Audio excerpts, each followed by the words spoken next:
Prosperity, therefore, is not the product of exhaustion, but of alignment. Work may be the channel, but belief is the cause, and expectation the assurance. When the mind is aligned with abundance, toil becomes service, effort becomes joy, and results flow in proportion to the inner conviction. The secret of prosperity lies not in greater struggle, but in the quiet certainty that wealth is a natural inheritance, claimed by belief and received by expectation. Every thought repeated rewires the brain, and every belief repeated becomes law. The mind is not a fixed structure, but a living, shifting landscape, constantly molded by the impressions it receives. Each thought, whether fleeting or profound, leaves its trace, but it is repetition that deepens the imprint until it becomes a pathway. Just as footsteps across a field carve a trail where none existed before, so too does repetition carve grooves in the brain, making certain ways of thinking natural and effortless. Over time, these grooves become the default, and the individual walks them without conscious effort, unaware that their destiny is being shaped by thoughts rehearsed again and again. To repeat a thought is to train the nervous system to accept it as familiar. The first time a new idea arises, it may feel strange, fragile, or even unbelievable. But as it is entertained again and again, it becomes less foreign, more natural, and eventually the mind embraces it as reality.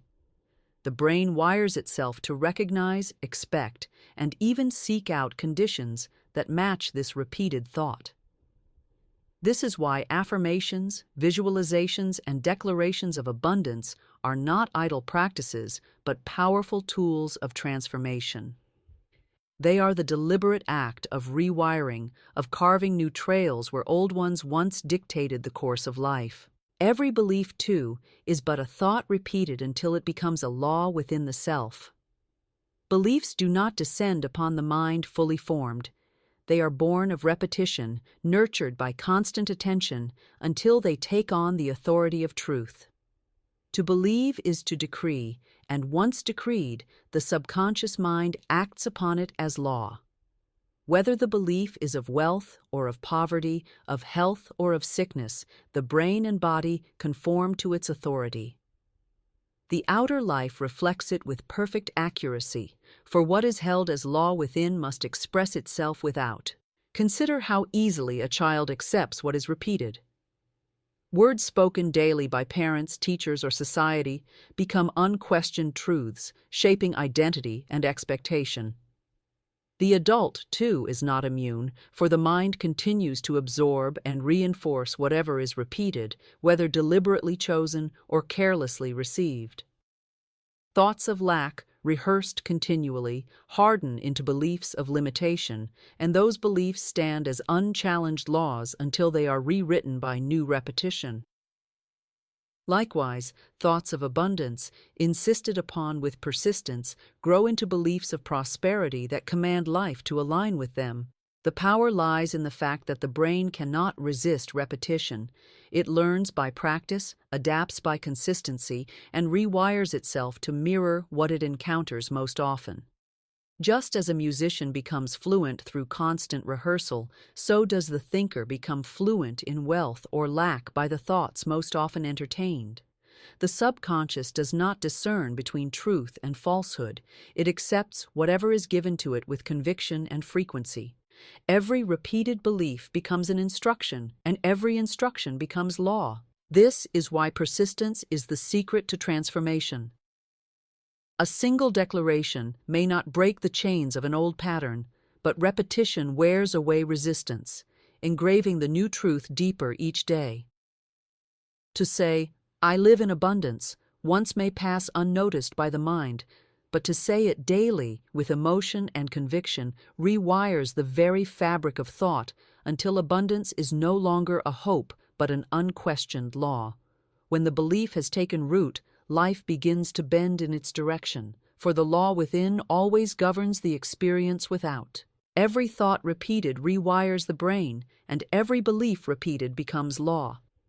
The one who understands this no longer leaves thought to chance, but chooses deliberately, planting and watering only those ideas that serve the life they desire. They know that each repetition is not wasted, but is another stroke upon the canvas of destiny, shaping, molding, and commanding reality to obey the laws established within. Imagine for a moment that your brain is not fixed, but pliable, like a garden soil waiting for the right seeds. Every thought you think is either a weed or a flower. Now, what if I told you that by choosing certain thoughts, by rehearsing new patterns, you could actually rewire your brain to attract wealth, opportunities, and prosperity into your life? Science calls this neuroplasticity. Spirit calls it renewing the mind. And when the two meet, miracles of abundance unfold. The mind is clay. Thoughts are the sculptor that shapes destiny. Within each individual lies the silent power to mold, to shape, and to transform the very path of their life. Just as an artist begins with a formless lump of clay, unsure of what shape it may take until the hands begin to work, so too does the mind remain pliable, waiting for the impressions of thought to give it direction. The unseen realm of ideas is not idle. It is a workshop where images, beliefs, and patterns are carved and impressed, leaving grooves that determine the form of experience. Every thought carries weight, and every thought leaves a mark, just as the sculptor's tool leaves a line in clay that cannot be erased, but only reshaped by a stronger, more deliberate hand. In the stillness of imagination, the sculptor works. Thoughts of abundance create wide, expansive forms, opening the mind to opportunity and supply. Thoughts of fear and lack, however, carve deep lines of restriction, closing off the flow of prosperity. The clay does not resist, it obeys the hand that works upon it. Likewise, the mind does not judge the thoughts that enter, it simply accepts them, repeating and reinforcing them until they harden into belief. Once hardened, these beliefs become the shape of destiny, the visible sculpture of one's invisible inner patterns. The conditions of life, whether they be of wealth, health, or poverty, are but the hardened clay of past thoughts made manifest. Every great fortune, every towering success, every life of joy and abundance began first in the clay of the mind. The sculptor's hands are steady when guided by faith, vision, and persistence. To think on prosperity is to begin molding a masterpiece of abundance. To think on failure is to sculpt a monument to limitation. The clay itself is neutral, just as the mind is neutral, yet it reflects with accuracy the impression made upon it. The mind waits patiently for its sculptor, and the tools are the thoughts repeated daily, the affirmations spoken, the visions rehearsed in silence. When one understands this law, they no longer treat thoughts carelessly. Every idle word, every casual complaint, every repeated fear is no longer seen as harmless, for each is a stroke upon the clay. To lament lack is to carve it deeper. To rehearse wealth and gratitude is to smooth the form into beauty. The mind, pliable and yielding, bends to the strongest impressions, and just as clay will remember the pressure of the sculptor's hand, the mind remembers the insistence of thought. The repeated image becomes the dominant shape, and the dominant shape becomes destiny. The sculptor does not complete his work in a single strike, nor does the mind shift its patterns in a single thought. Patiently, with rhythm and repetition, the hands move again and again over the surface, smoothing, pressing, cutting, reshaping. In the same way, prosperity is sculpted not in one moment, but in a series of consistent impressions. Each affirmation of abundance is another stroke of the hand, each vision of wealth another smoothing of the form, each declaration of gratitude another refining of the edges. The masterpiece of destiny is the sum of these repeated impressions, and though the clay resists nothing, it yields only to the hand that insists upon its form. To see the mind as clay is to understand the profound responsibility of thought. If life is not as one desires, It is not the clay that is at fault, but the sculptor's neglect or ignorance. Yet just as clay can be reshaped even after it has begun to harden, so too can the mind be softened and rewired through new impressions. The sculptor can return to his work, chiseling away at the hardened forms of fear, smoothing over the cracks of doubt, and pressing new shapes of wealth, joy, and peace into the pliable substance. The mind obeys always, whether it is given images of prosperity or patterns of limitation. The one who holds this knowledge walks with new authority, for they know the clay of the mind is always in their hands. No longer do they attribute destiny to chance, circumstance, or fortune. They see clearly that the life they experience is the sculpture of their own repeated thoughts. And just as the sculptor envisions the finished work before the first touch of the hand, so too must the thinker hold firmly to the image of the life desired, for that image is the guiding vision that directs every stroke upon the clay. Wealth begins with repeated patterns of thought planted in fertile imagination. The soil of the mind is always ready to receive, yet what it produces depends upon the seeds that are sown. A single thought, entertained once, may pass away like a breeze through the branches, but a thought repeated, nurtured, and impressed becomes a root that anchors itself in the depths of consciousness. From these roots spring visible conditions, the fruits of prosperity or the weeds of lack, depending on what has been planted and rehearsed. The imagination is the fertile field, and it responds faithfully to every seed offered, whether it be visions of abundance or fears of poverty. When wealth is rehearsed in thought, the brain begins to create pathways that support it.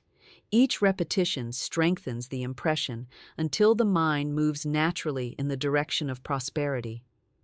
Just as a field planted with wheat, season after season, becomes rich with grain, so too does the imagination become rich with the images of wealth when those images are planted consistently. Repetition is the watering of the seed, the sunlight that brings it to life, the cultivation that ensures its growth. To dwell upon abundance is to allow the imagination to shape reality according to its image. The imagination is not idle daydreaming, it is the workshop of destiny. Every invention, every fortune, every empire that has ever risen began first as a repeated thought impressed upon imagination. The mind rehearses the picture, and the imagination accepts it as reality long before the outer world sees it. Wealth cannot be sustained without this inner rehearsal, for money alone without the mental pattern quickly slips away. It is the pattern of wealth within, the repeated thoughts of supply and success, that create a container strong enough to hold prosperity when it arrives. Fearful thoughts, too, when repeated, plant themselves in imagination and grow into conditions of lack. The soil makes no distinction between the seeds. It brings forth whatever is sown with repetition and emotion.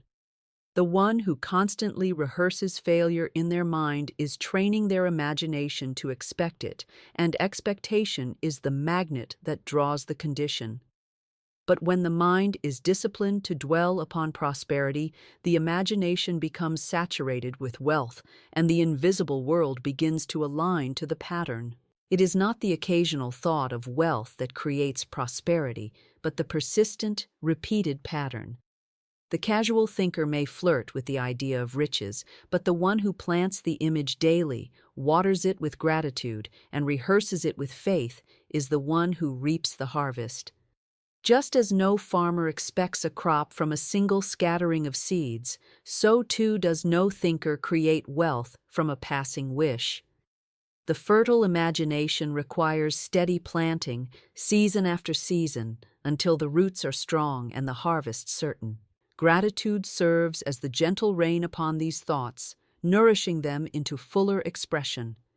Each thankful word deepens the impression in imagination, making the pattern more vivid and alive.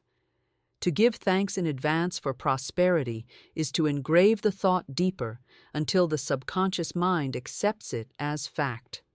Once accepted, the imagination begins to rearrange circumstances to match the inner vision, and opportunities appear as though summoned by unseen forces. To plant repeated patterns of wealth in imagination is to live in the end result before it appears. The imagination does not wait for proof. It creates the proof. The one who walks daily in the mental image of prosperity is already rich in the unseen, and the seen must eventually mirror it. The world cannot help but reflect what has been repeatedly rehearsed within, for imagination is the bridge between thought and manifestation. Wealth begins not with labor nor with chance, but with the silent, steady planting of thoughts that shape the soil of imagination into fields of abundance. Prosperity is not earned by toil alone, but by the alignment of belief and expectation. Many work tirelessly, laboring from dawn until night, yet see little more than the bare necessities of living. Their hands are busy, yet their hearts harbor doubt, fear, or limitation, and so the results of their labor reflect those hidden beliefs. Toil without inner alignment is like rowing against the current, great effort with little progress. Prosperity responds not merely to sweat and struggle, but to the inner conviction that wealth is natural, available, and already one's portion. Belief is the foundation upon which prosperity rests. It is the unseen substance that gives shape to every effort. A person who works with belief in abundance infuses their labor with expectancy, and this expectancy becomes a magnet drawing opportunities, ideas, and connections into their path.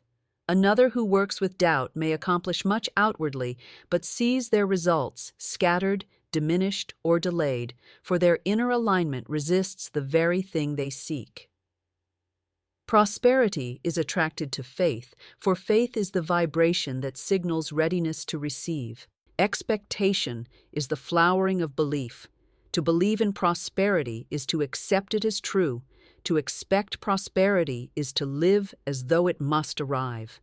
The mind that expects wealth begins to prepare for it, to see doors where others see walls, to seize moments where others hesitate. Expectation is a command to the unseen, a declaration that abundance must appear because it has already been accepted inwardly. Just as a farmer sows seed with the expectation of harvest, the thinker who sows belief in prosperity must also live with the calm assurance that the harvest is certain. When belief and expectation align, toil is transformed. Work ceases to feel like struggle and becomes an avenue for expression. The individual guided by inner alignment often accomplishes more with less effort, for opportunities seem to meet them halfway. Synchronicities appear, resources gather, and results multiply beyond what their physical labor alone could produce. Prosperity does not flow merely from the hours one works, but from the quality of consciousness brought to those hours. To labor without belief is to dig a well in dry ground. To labor with expectation is to strike water where abundance already waits. The world is filled with examples of those who worked endlessly, yet remained in lack, and others who, with faith and vision, seemed to attract wealth with ease. The difference lies not in effort, but in the pattern of thought that underlies the effort.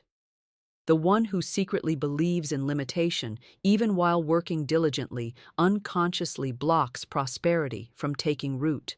The one who believes in abundance and expects its arrival gives their work wings, lifting it beyond the ordinary into realms of multiplied return. Belief creates the mold, and expectation fills it. Without belief, there is no form to receive prosperity. Without expectation, the mold remains empty, unused. Together they form the magnetic current that draws unseen supply into visible form.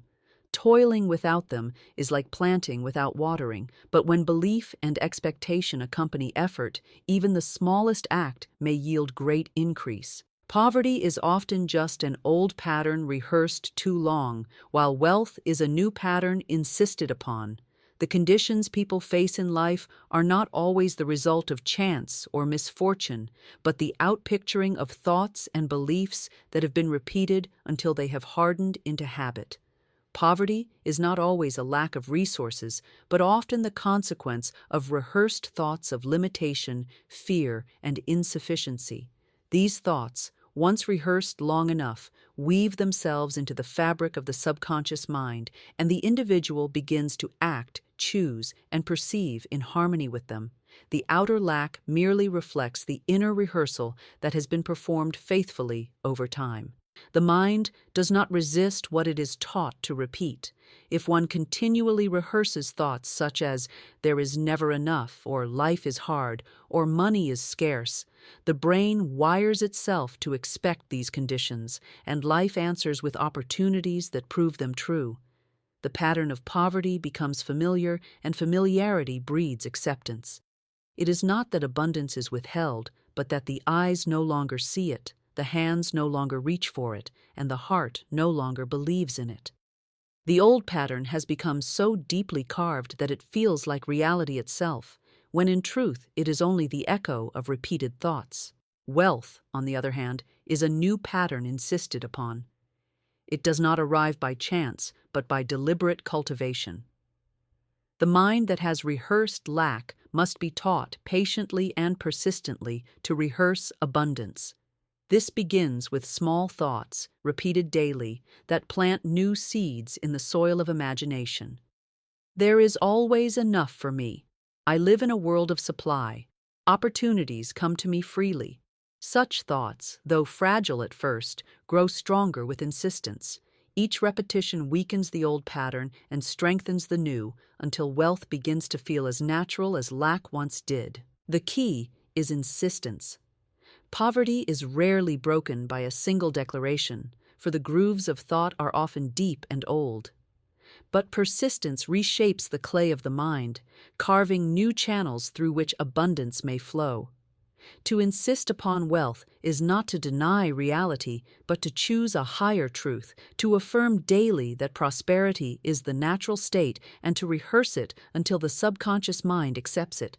Once accepted, it becomes law, and life begins to mirror the new pattern with opportunities, resources, and experiences that match the belief. Patterns of thought are powerful because they influence perception. One who rehearses poverty sees only closed doors, while one who insists upon wealth begins to notice open pathways. The outer world may appear the same, but the pattern within determines what is seen, what is grasped, and what is ignored.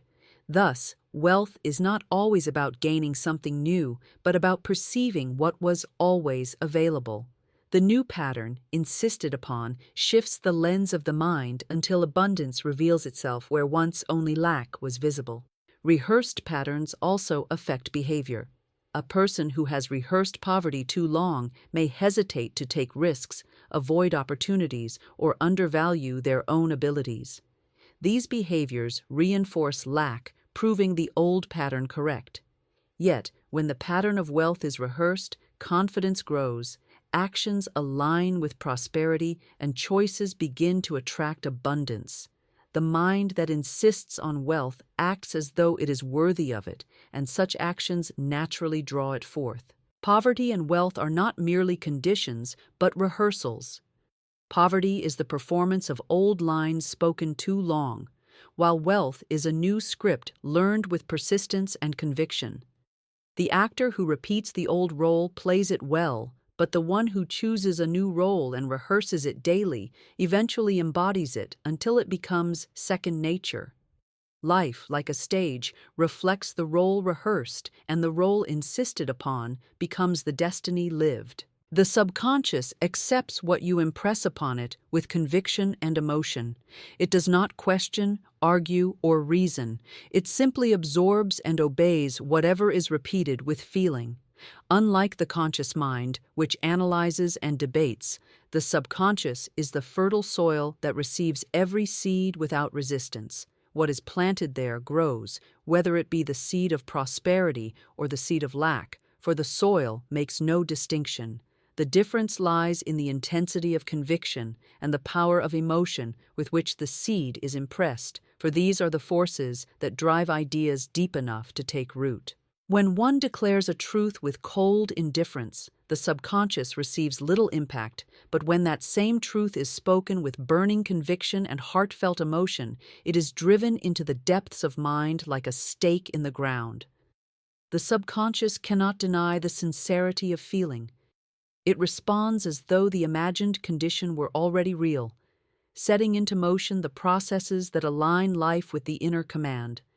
This is why affirmations, when repeated mechanically, often fail, while affirmations spoken with passion, joy, and certainty quickly rewire the inner world.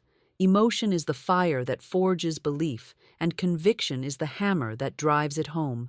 Every great change in life begins with an impression made upon the subconscious. Those who rise from limitation into abundance have impressed their inner mind with a vision of prosperity so strong, so charged with emotion, that the subconscious accepted it as fact. Once accepted, it begins to act like a law. The nervous system shifts, the eyes notice new opportunities, and the actions of the individual align with the belief.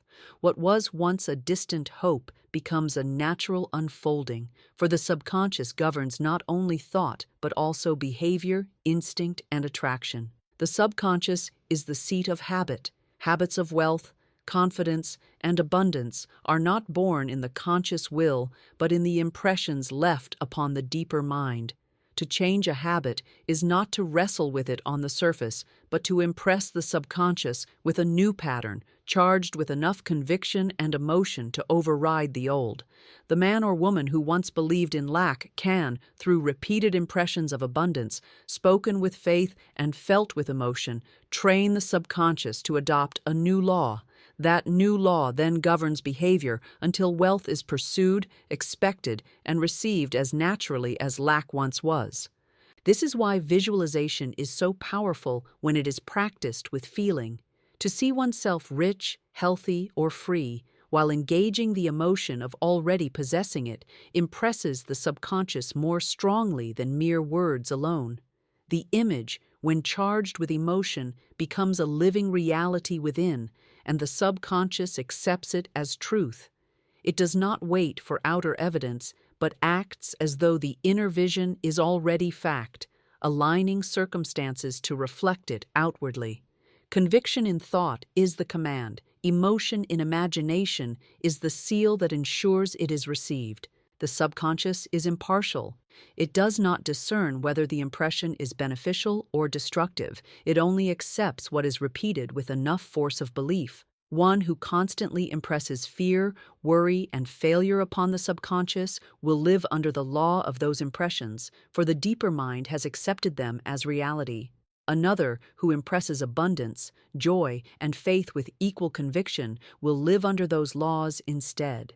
The subconscious is always at work, molding life according to what has been most deeply impressed. To understand this is to recognize the power of choice.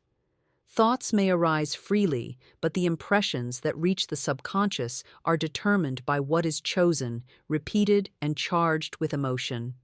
Every time a statement of truth is spoken with conviction, every time gratitude is felt with sincerity, every time a vision is lived in imagination with emotion, the subconscious accepts it, holds it, and begins to shape reality around it. Words are seeds. Spoken daily, they bloom into financial harvests. Every word carries within it the essence of creation, a vibration that penetrates the unseen and sets forces into motion. Just as a farmer casts seeds into the soil with the expectation of growth, so too does every word spoken plant itself into the fertile ground of the subconscious mind. The soil does not discriminate. It will faithfully grow whatever is sown. Words of abundance blossom into prosperity, while careless words of lack or limitation bring forth their own fruit. The harvest is always according to the seed, and the seed is always in the word. Daily repetition of words is the watering of these seeds. A single spoken truth may pass like a breeze, leaving only a faint trace, but words spoken continually with intention and belief begin to take root. Each day that the words are repeated, the roots grow deeper, the impression stronger, until what was once only sound becomes substance. Words are not idle, they are builders of reality.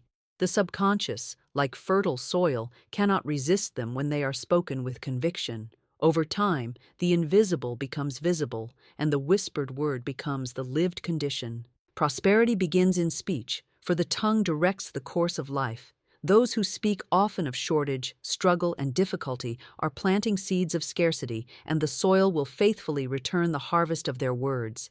Every complaint is a seed, every declaration of defeat another planting of lack.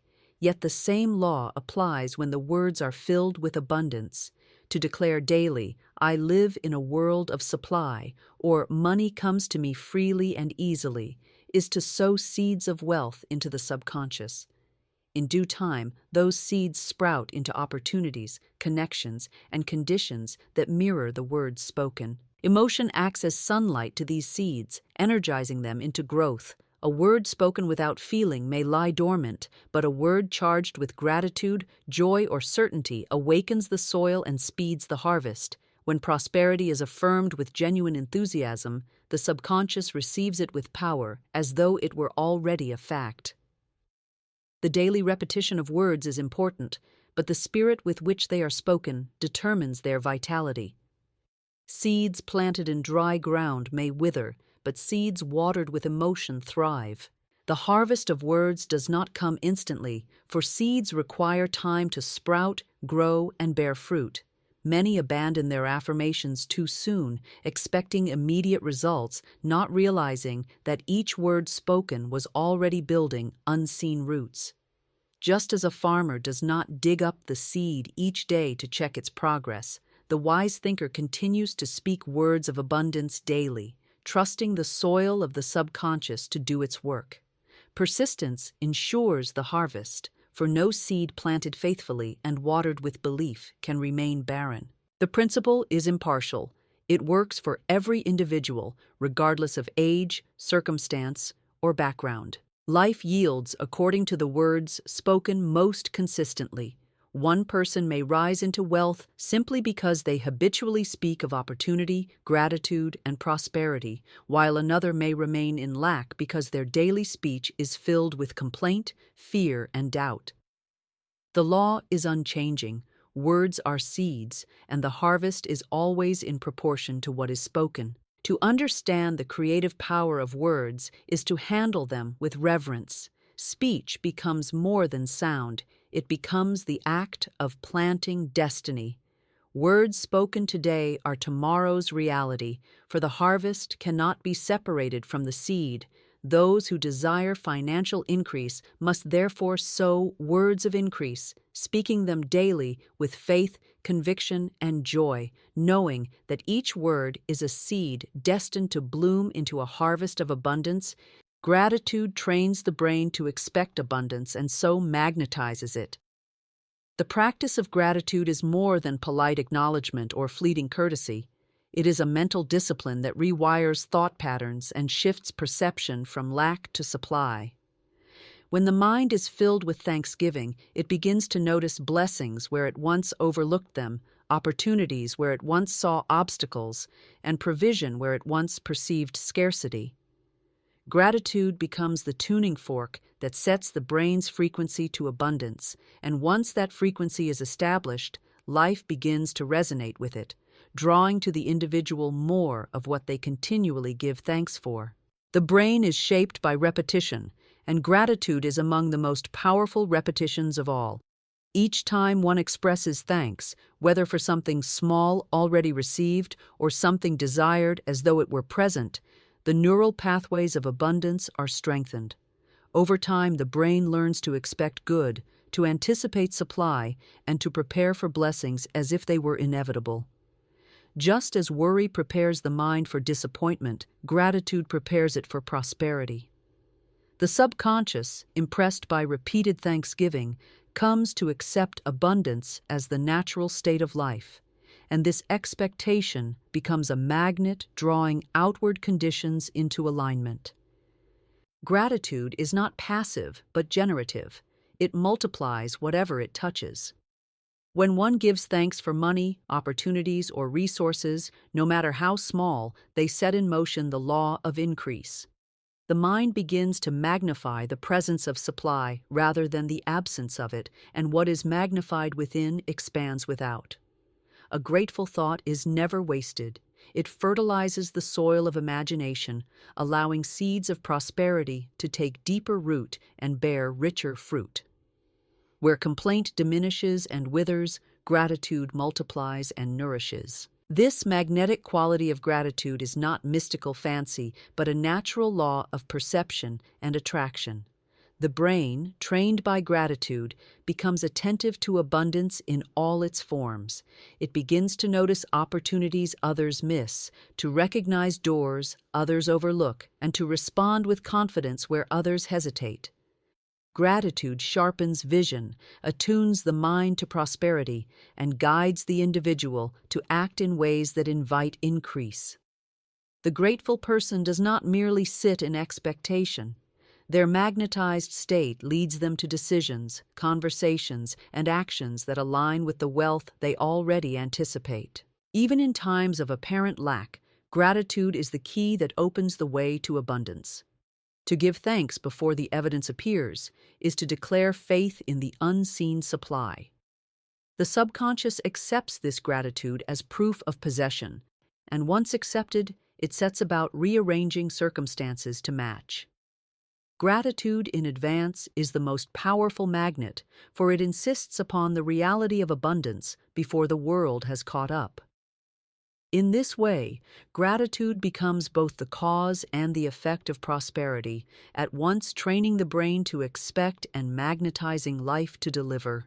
Gratitude also transforms the emotional climate of the mind.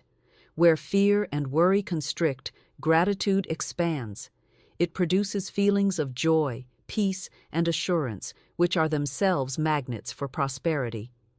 The grateful mind does not wrestle with doubt or strain with effort.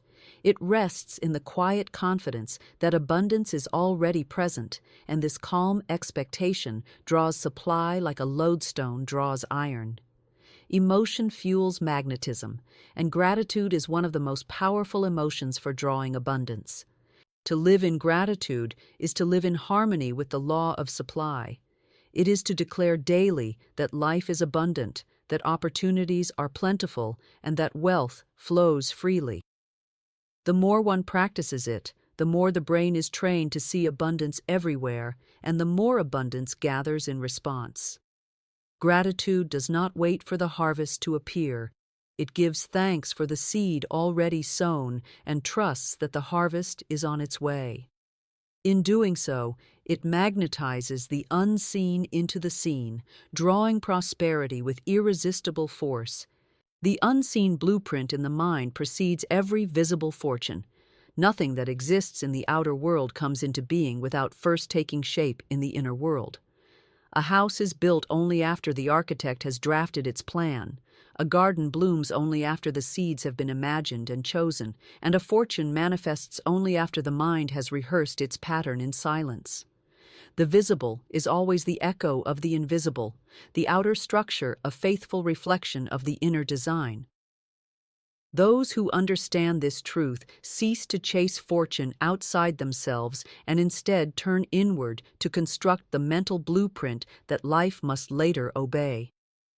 The mind is the architect's desk upon which every fortune is drawn.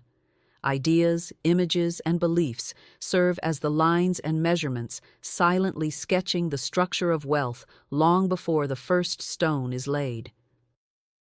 One who entertains thoughts of prosperity is drafting a design of abundance, and one who rehearses thoughts of lack is sketching a plan of limitation. Life cannot build without a plan, and the subconscious always builds according to the blueprint most often impressed upon it. Whether consciously chosen or unconsciously received, the blueprint dictates the fortune that follows. Imagination is the tool by which this unseen blueprint is drawn. To picture oneself wealthy, free, and provided for is not idle daydreaming, but the act of shaping the plan from which destiny will be constructed. Every mental rehearsal strengthens the lines of the design, making them clearer, sharper, and more defined. The subconscious mind studies these plans like a builder reading blueprints, and it begins to gather materials, attract opportunities, and rearrange circumstances to bring them into form. Fortune is not sudden or accidental. It is the completion of a mental design that has long been prepared within. Belief furnishes the strength of the blueprint. A design drawn without conviction fades and is soon forgotten, but a design impressed with faith and expectation becomes permanent, etched into the mind until it governs thought and behavior. Belief tells the subconscious that the plan must be built, and once belief has given its command, the building process cannot be stopped. Doubt, on the other hand, erases lines, weakens structures, and leaves the design unfinished.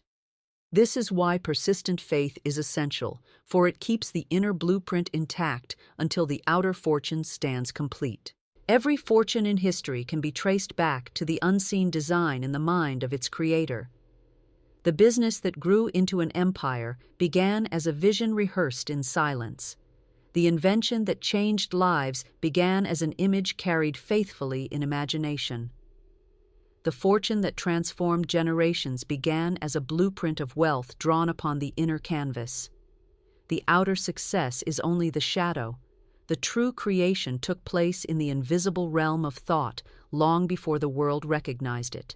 The subconscious does not resist the blueprint. It builds according to what it is given. If it is handed a plan of lack, it constructs conditions that mirror poverty. If it is handed a plan of prosperity, it draws opportunities, ideas, and resources into alignment until the fortune appears. It is impartial and obedient, always creating from the designs it has been shown most often. The responsibility, therefore, rests not in the world, but in the individual, who must choose deliberately what plans to draw upon the inner desk of imagination. To realize that the unseen blueprint precedes every fortune is to hold the key of destiny. Life does not begin with circumstances, but with designs. The fortune one seeks is already present as a possibility within the mind, waiting to be sketched, rehearsed, and impressed deeply enough to become law. The unseen always becomes the seen, and the blueprint within always determines the structure without. Fearful thoughts carve grooves of lack. Faithful thoughts carve channels of supply. The mind is like a riverbed, shaped over time by the waters that flow through it most often. When fear is entertained, when it is rehearsed in silence and given attention, it wears deep grooves into the subconscious. These grooves form patterns of expectation, and expectation draws experience into alignment with itself. The fearful mind anticipates failure, imagines disappointment, and prepares for lack, and so life, obedient to these inner instructions, flows into the grooves carved by fear. Fear is creative, though its creations are undesirable. To dwell upon loss is to invite it, to imagine defeat is to prepare for it, and to speak continually of shortage is to summon it. The subconscious does not resist. It accepts the impression of fear as though it were truth. Each fearful thought repeated strengthens the groove, deepens it, and makes it easier for the mind to return to the same pattern again and again. In this way, fear enslaves not by force, but by persistence. The grooves it carves become habits of thought, and those habits of thought become the conditions of life. Faithful thoughts, however, carve channels of supply. Faith is not blind hope, but a steady conviction that abundance is the natural state and that all needs are already met in the unseen. When faith is rehearsed, when thoughts of prosperity are repeated and strengthened with belief, they carve new channels through which supply can flow. These channels become pathways of expectation, and expectation is a magnet. Just as fearful thoughts prepare the mind for lack, faithful thoughts prepare it for abundance, aligning perception, behavior, and circumstance with the conviction of supply. Every thought impresses itself upon the subconscious, but fear and faith impress with particular strength because both are charged with emotion. Fear grips the heart with anxiety, Faith lifts it with assurance. Emotion gives depth to the impression, carving grooves or channels more deeply than indifferent thoughts ever could. For this reason, a single moment of intense fear can leave its mark, just as a single act of deep faith can open a new pathway of abundance. The difference lies in what is rehearsed most often, for repetition determines which pattern becomes dominant. To live in fear is to dwell in lack long before the outer world shows it. The fearful mind imagines closed doors, and so it fails to notice the doors that are open. It anticipates obstacles, and so it overlooks opportunities. Fear narrows vision until abundance becomes invisible, though it is always present. In contrast, faith expands vision. The faithful mind sees possibility where others see impossibility, notices pathways where others see walls, and expects increase where others anticipate decline. Faith clears the eyes, trains the brain to look for abundance, and prepares the heart to receive it. Fear drains energy and paralyzes action, while faith empowers and inspires. A fearful person hesitates, doubts, and holds back, and this hesitation reinforces lack. A faithful person acts with confidence, speaks with assurance, and moves with expectancy, and these actions open the way for abundance to flow. The channels carved by faith are not merely mental, but practical, guiding behavior into alignment with prosperity. Fear closes hands in worry. Faith opens them in readiness to receive. The mind cannot serve both fear and faith equally. One must dominate, and whichever is repeated most will determine the shape of destiny. To break the grooves of fear requires the persistent rehearsal of faith. Each time a fearful thought arises, a faithful declaration must be impressed in its place, carving a new channel until it becomes stronger than the old groove. Over time, the grooves of lack are filled in, and the channels of supply deepen, carrying the steady current of abundance into every area of life. To dwell upon wealth as already yours is to command the brain to seek its proof. The mind is not a passive vessel, but an active instrument, constantly scanning the world for confirmation of the images it holds most vividly. When one dwells upon wealth as a future possibility, the brain remains uncertain, searching but never committing, hesitating between lack and supply.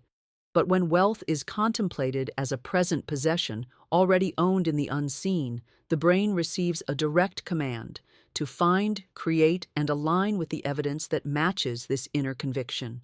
The subconscious accepts impressions as fact, whether or not the outer world has yet confirmed them. To dwell upon wealth in the present tense is to impress the subconscious with certainty. It is not a hope, not a wish, but a declaration of possession. The subconscious, once convinced, begins to organize thoughts, emotions, and actions into harmony with that conviction. Ideas once overlooked are illuminated, opportunities once hidden are revealed, and resources once ignored are drawn into focus. The brain, acting as the servant of the subconscious, filters reality so that proof of wealth becomes visible. This is why imagination is a sacred tool. To picture oneself surrounded by wealth, to rehearse the experience of financial freedom, is to give the brain a blueprint it must follow. The image, if repeated with conviction, ceases to be fantasy and becomes instruction. The brain cannot remain idle in the presence of such a command. It must search for pathways, solutions, and connections that validate the inner picture. Just as a magnet draws iron filings into alignment, a mind fixed upon present wealth draws circumstances into order around it. Doubt and delay weaken this process, for they confuse the brain with mixed signals. To say, "I will be wealthy" places fortune in a future that never arrives, while to say, "I am wealthy" impresses immediacy upon the subconscious. The command is in the present, and so the brain responds in the present, seeking proof here and now. The unseen wealth begins to manifest as ideas, inspired actions, and outer results because the inner declaration has already claimed it as real. Faithful dwelling trains the nervous system to expect prosperity. When one holds wealth in mind as an accomplished fact, the body responds with confidence, ease, and assurance. This state influences behavior, and behavior influences outcome. A person who knows they are wealthy acts differently than one who only wishes to be. They speak with authority, make decisions with boldness, and carry themselves with expectancy. The brain, interpreting these signals, aligns thought and action with the assumption of wealth, and life mirrors this assumption in visible form. To dwell upon wealth as already yours also shields the mind from fear. Fear thrives in uncertainty, but certainty dissolves its power. When wealth is claimed inwardly, lack loses its grip, for the mind no longer rehearses shortage, but rehearses sufficiency. The brain, directed by this certainty, dismisses distractions of fear and focuses on the paths that lead to increase. It is not denial of reality, but mastery over it. For reality bends to the images held with persistence and belief. Every fortune that exists began in this way. The great creators, inventors, and builders first dwelt upon their vision as already theirs. They rehearsed it so faithfully that the brain was compelled to seek its proof, and life, in obedience, arranged itself to deliver it. The unseen possession became the seen fortune not by chance, but by the law that what is impressed upon the mind with conviction must find its reflection in the outer world. Mental rehearsal of success is not fantasy, but training the nervous system for reception. The mind does not distinguish sharply between what is vividly imagined and what is physically experienced. When one rehearses success within, picturing the details with clarity, the brain records it as though it has already occurred. Pathways are formed, neural patterns are strengthened, and the nervous system adapts to receive what the mind repeatedly entertains. This is not idle dreaming, but purposeful conditioning, preparing the entire being to welcome the very experiences rehearsed in thought. Athletes have long demonstrated this truth. Before stepping onto the field, they close their eyes and envision the perfect throw, the precise movement, the victorious outcome. Their muscles respond even in stillness, firing in harmony with the image rehearsed. In this way, they practice not only with the body, but also with the mind, doubling their preparation. Likewise, in matters of wealth and prosperity, mental rehearsal is the practice ground where fortune is shaped before it takes form. Each image of success instructs the nervous system. This is who I am. This is what I receive. This is what I live. To imagine success with emotion deepens the impression. A picture rehearsed without feeling is like a seed planted in dry soil. It struggles to take root.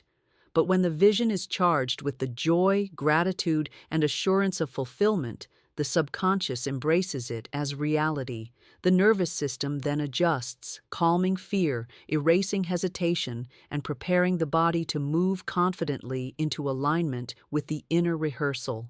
The individual begins to act not as one who hopes for success, but as one who expects it, and expectation is the magnet that draws it forth. Mental rehearsal is the language of command to the subconscious.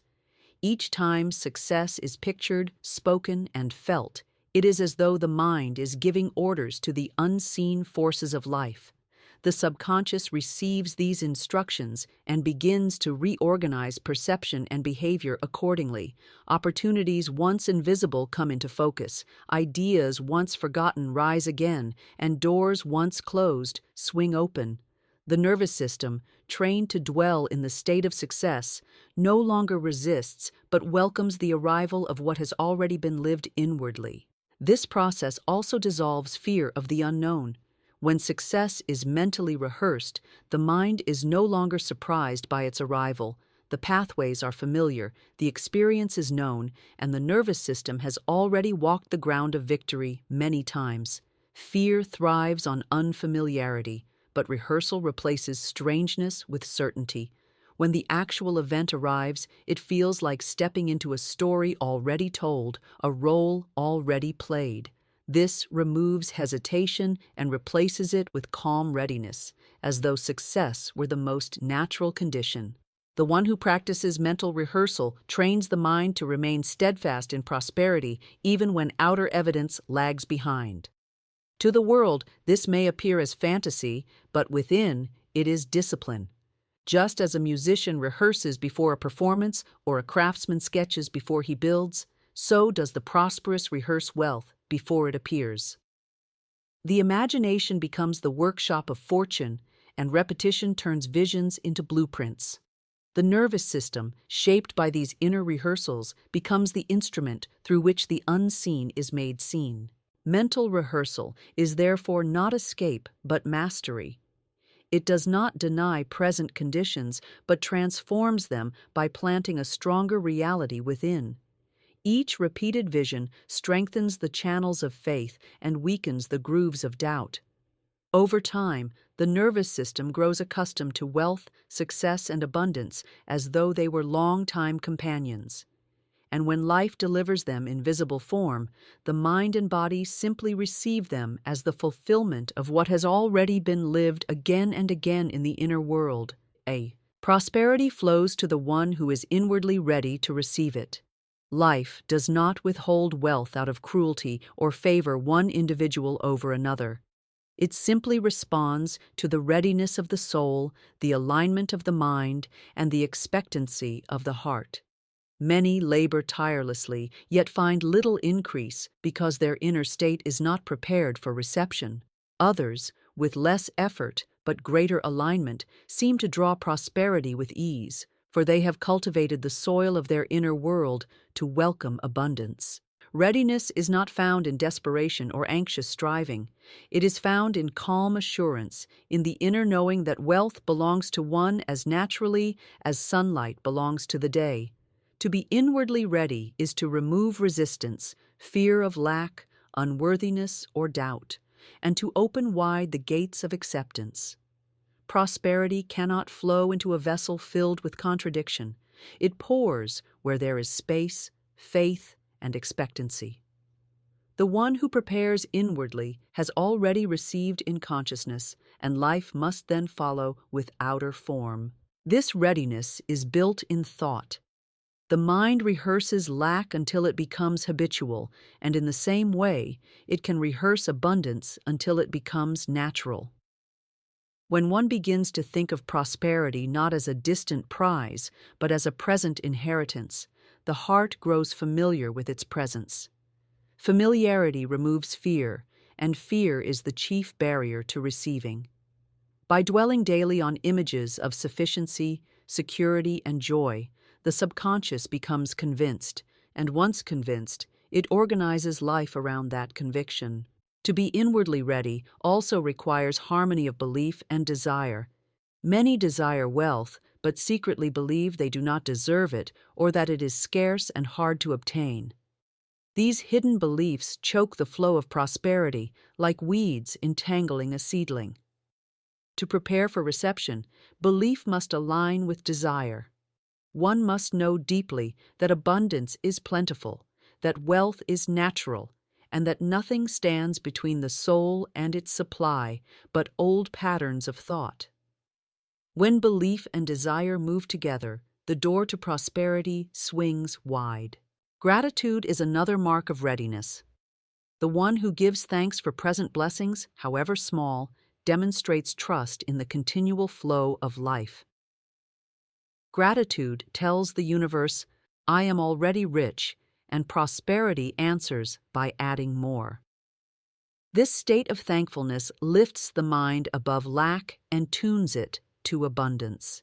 Inward readiness is never anxious or doubtful. It is always grateful, confident, and poised, for it knows that what is acknowledged inwardly cannot be withheld outwardly. Readiness also manifests in how one speaks. Words shape the channel through which prosperity flows. When speech is filled with complaint, worry, and declarations of lack, the inner vessel remains closed. But when words are rich with affirmations of supply, increase, and sufficiency, the subconscious accepts them as fact, and prosperity begins to respond. Every declaration of wealth spoken with conviction deepens readiness, for it impresses the mind with the certainty of reception. Inward readiness is not passive waiting, but active alignment. It is the daily training of thought, speech, and feeling toward abundance. It is the refusal to dwell upon appearances of lack and the insistence upon seeing wealth as already present in the unseen. Prosperity flows where it is welcomed, and it is welcomed where the heart has prepared a dwelling place for it. The individual who cultivates this state finds that supply arrives with perfect timing, often in ways unexpected, yet always in harmony with the readiness they have established within. Neuroplasticity is heaven's way of proving no condition is permanent. The human brain, unlike stone, is not fixed in its form or function. It bends, adapts, and reshapes itself according to the patterns of thought that it entertains and the actions it repeats. This divine design whispers a profound truth. No matter what limitations one has inherited, practiced, or endured, they are not final.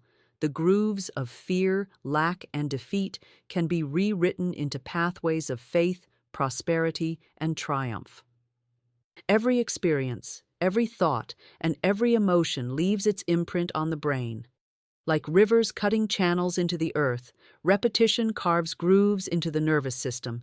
But neuroplasticity ensures that new channels can be dug at any moment. If one has lived years rehearsing poverty in thought, heaven has still left the door open for renewal. By insisting upon new thoughts, by planting new beliefs, the mind reshapes itself, and with it, life reshapes too.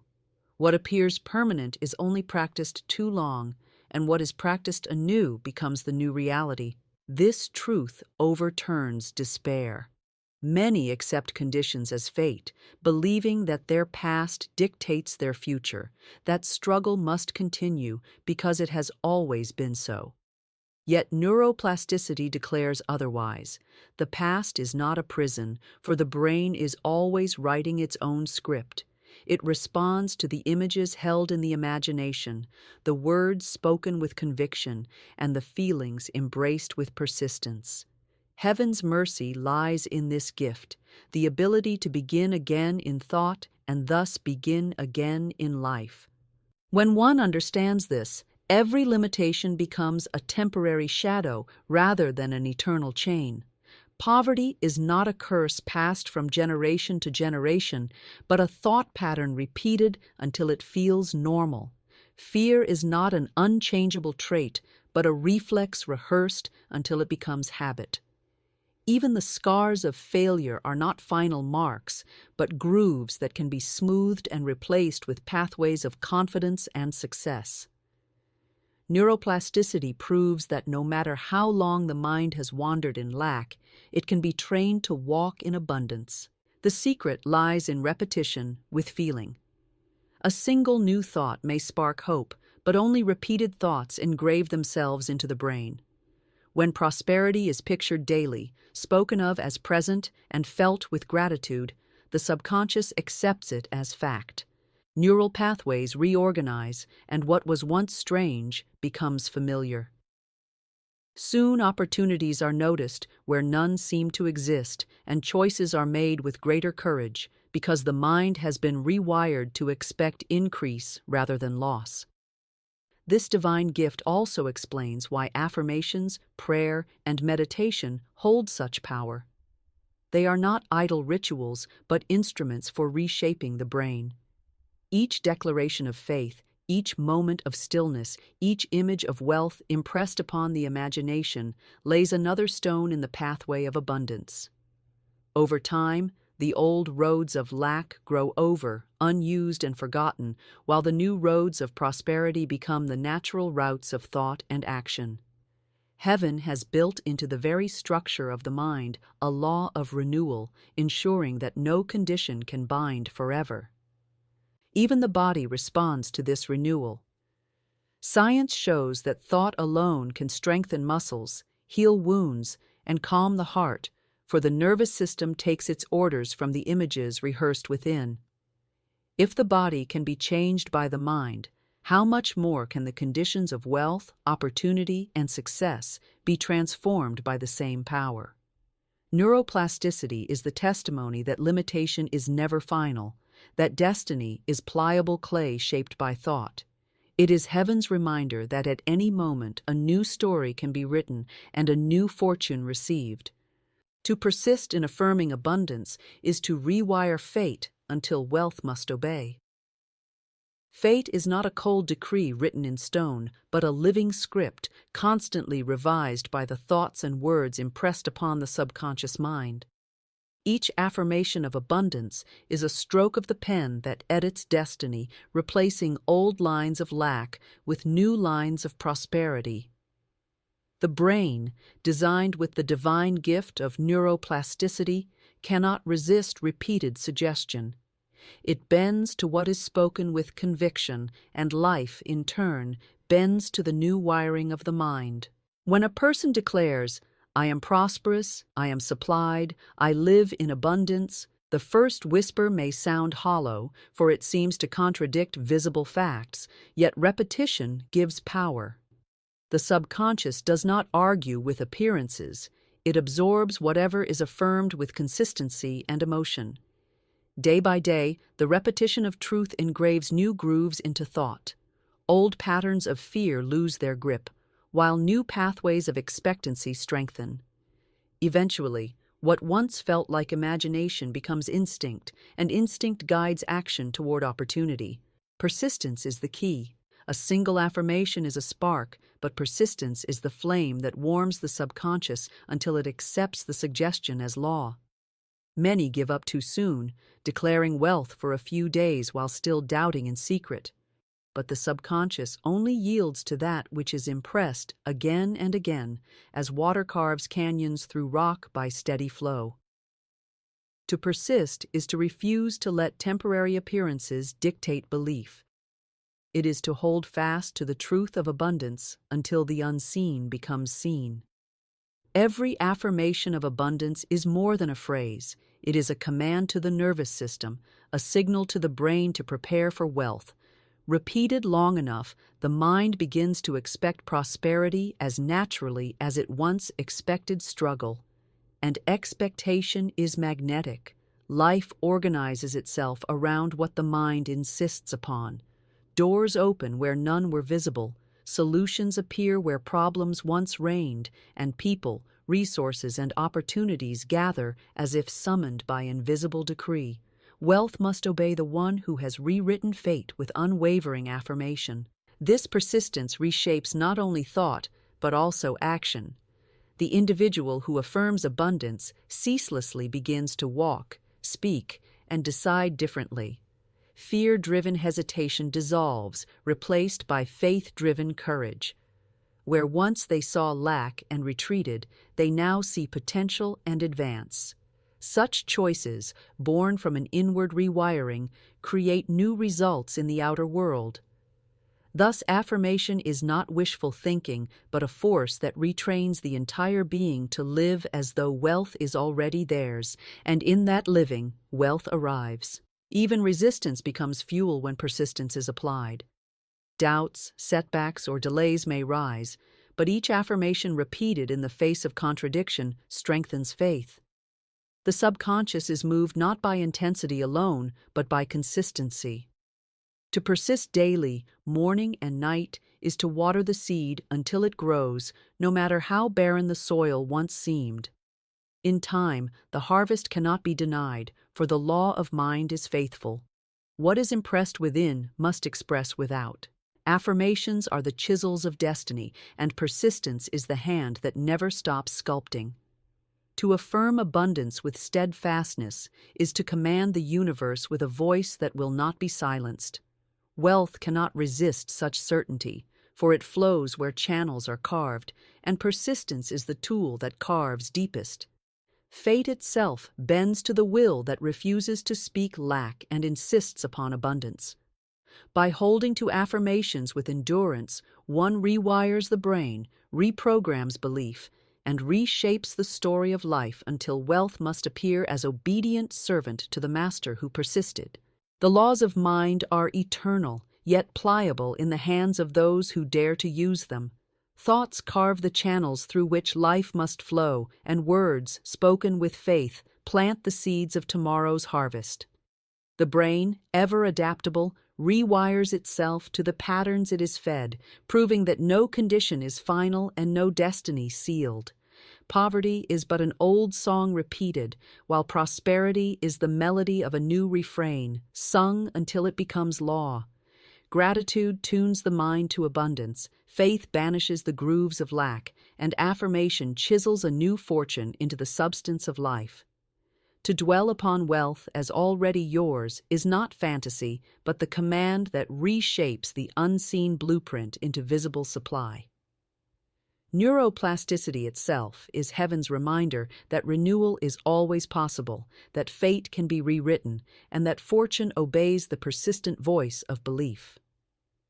In aligning thought, word, and feeling with prosperity, one steps into the truth that abundance is not distant. It is already present, waiting to be received by the mind prepared to accept it.